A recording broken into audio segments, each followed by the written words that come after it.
आपके बगल में यहाँ पर एक प्ले कार्ड है, इसमें यस है, कैमरा वो सामने लगा हुआ, और नो है। ये आपके सामने प्ले कार्ड है। मैं यहाँ पर आपसे सवाल पूछूंगा, रैपिड फायर है ये लास्ट, और इसको यस और नो में जवाब देना। आप लोग तैयार हैं? जोरदार तालियों से पहले सवाल।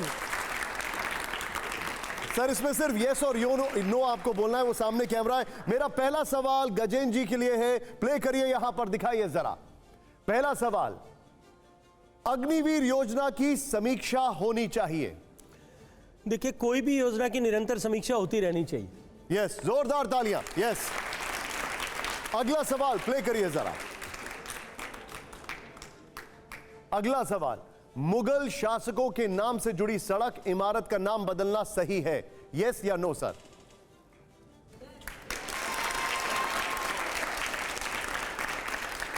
लेकिन आप अभी तो कह रहे थे कि ताजमहल शान है। देखिए, जो देश के आक्रांता रहे हैं, जिन्होंने देश में बलात् धर्म परिवर्तन करने के लिए प्रयास किए हैं, जिन्होंने देश की ऐतिहासिक धरोहरों को तोड़ा है, जिन्होंने देश के संस्कृति को मिटाने का प्रयास किया है, जिन्होंने सनातन संस्कृति को नेस्तनाबूद करने के काम किए हैं, उनको हम अभी भी सम्मान दें। मुझे लगता है कि उसकी गुंजाइश। लेकिन आपने ताजमहल का अभी का नाम नहीं बदलना चाहिए, और शाहजहां रोड का अगर नाम बदल दिया जाए। मैंने ऐसा नहीं कहा कि शाहजहां रोड का नाम बदला, मैंने कहा ऐसे भी तो बहुत सारे ढूंढ लीजिए जिनका नाम अभी भी लिखा हुआ है, और जो इतिहास जिनका नाम लिखते हुए काले शाही से लिखे गए हैं। चलिए ठीक है, अगला सवाल आइए जरा। जोरदार तालियां हो पहले अगले सवाल से पहले। अगला सवाल आपके सामने है, मुगल बादशाह हुमायूं न्यायप्रिय, कुशल, दयालु शासक था। हैं जी, वापस। मुगल बादशाह हुमायूं न्यायप्रिय, कुशल, दयालु शासक था। तो मुझे लगता है कि इतिहास में डिबेट का विषय है, इसमें मुझे ऐसे पकड़ना पड़ेगा। ठीक, लेकिन मैं आपको कुछ बताना चाहता हूं।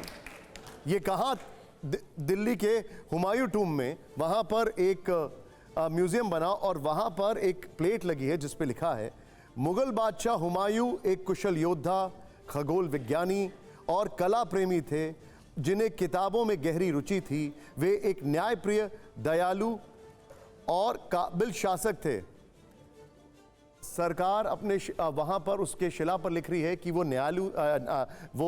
दयालु थे, खगोल शास्त्र विज्ञानी थे, कला प्रेमी थे, न्यायप्रिय थे। तो फिर इसमें डिबेट क्या है? देखिए, भारत का इतिहास किन लोगों ने किस दृष्टिकोण से किस तरह से लिखा और किस सोच के साथ में लिखा। जो कुछ इतिहास में लिखा गया है, किताबों में लिखा गया है, उसको वहाँ हमने डिपिक्ट किया है, क्योंकि वहाँ हमारा काम जो है, हुमायूं ने जो कुछ हुमायूं के बारे में लिखा गया है वो करना है। लेकिन देश में अनुसंधान करने के लिए लोग स्वतंत्र हैं। ये मेरे सामने जो युवा साथी बैठे हैं, इनको निश्चित रूप से अनुसंधान इसमें करना चाहिए और अपनी तरफ से खोजना चाहिए। शायद हो सकता है भविष्य में नैरेटिव बदल जाए। ठीक है। अगला सवाल से पहले जोरदार तालियां होनी चाहिए। आइए जरा अगला सवाल प्ले करिए। हमारा अगला सवाल है, पाकिस्तान के लिए थार रेल फिर से शुरू होनी चाहिए। देखिए, ये क्वेश्चन मैं इसका उत्तर यस में दे सकता हूं, लेकिन उसके पीछे जो है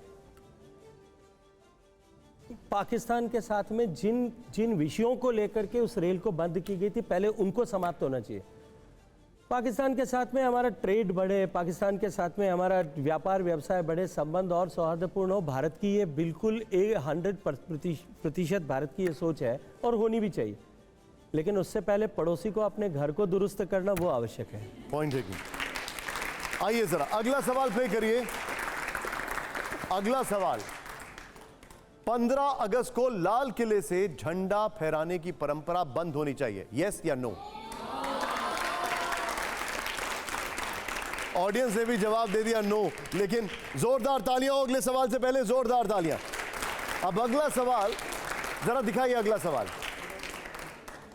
पूरे देश में बीफ बैन होना चाहिए, यस या नो?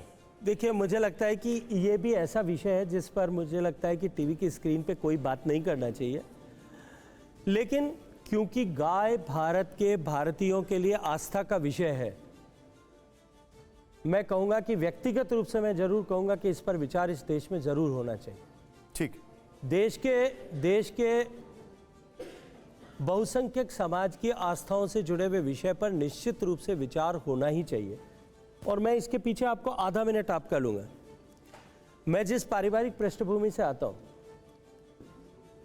मेरे परिवार के जो आज से 20 साल पहले मेरी समाज जाति के जो संस्थापक थे, महाराज शेखाजी, जिन्होंने एक महिला की प्रतिष्ठा के लिए पूरे जीवन युद्ध किया और अपने परिवार को खपा दिया और अपना एक खुद का साम्राज्य अपने तलवार की ताकत पर, अपने हुनर के आधार पर प्रतिस्थापित किया। उनकी सेना में बहुत सारे पठान भी थे। पठानों की धार्मिक आस्थाएं आहत न हो, उसके लिए उन्होंने कहा कि हम अपने जीवन में कभी सूअर नहीं मारेंगे, न खाएंगे। और पठानों से यह अपेक्षा थी कि हमारी धार्मिक आस्थाएं आहत न हो, उनको गाय न खाना चाहिए और न काटना चाहिए। आज मैं 19वीं पीढ़ी में हूँ, आज भी हम उसका पालन कर रहे हैं। लेकिन भारत में मुझे लगता है कि एक दूसरे के साथ में सामंजस्य बनाने के लिए अपने व्यक्तिगत आकांक्षाओं का को हम जो है इच्छाओं का कुछ दमन करें, इस तरह की परंपराएं इतिहास में मौजूद है, हमको उस पर विचार करना चाहिए। सर, अब आखिरी सवाल है इस शो का, इस रैपिड फायर का। इसमें यस और नो में प्लीज जवाब दीजिएगा। दिखाइए जरा हमारा अगला सवाल जो है, लास्ट सवाल है इस रैपिड फायर का और शो का। गजेंद्र सिंह शेखावत अगले राजस्थान चुनाव में बीजेपी का चेहरा होंगे। गजेंद्र सिंह शेखावत पिछले 2 चुनाव से राजस्थान में भारतीय जनता पार्टी का चेहरा है और इस जीवन पर्यंत जब तक भारतीय जनता पार्टी में है, भारतीय जनता पार्टी से आगे मुझे संगठन कहीं दूसरी जगह काम करने के लिए न भेज दे, तब तक मैं भारतीय जनता पार्टी का सुओ मोटो ऑटोमेटिकली चेहरा हूं। पार्टी ने मुझे 3 बार सांसद बना दिया। बहुत बहुत शुक्रिया।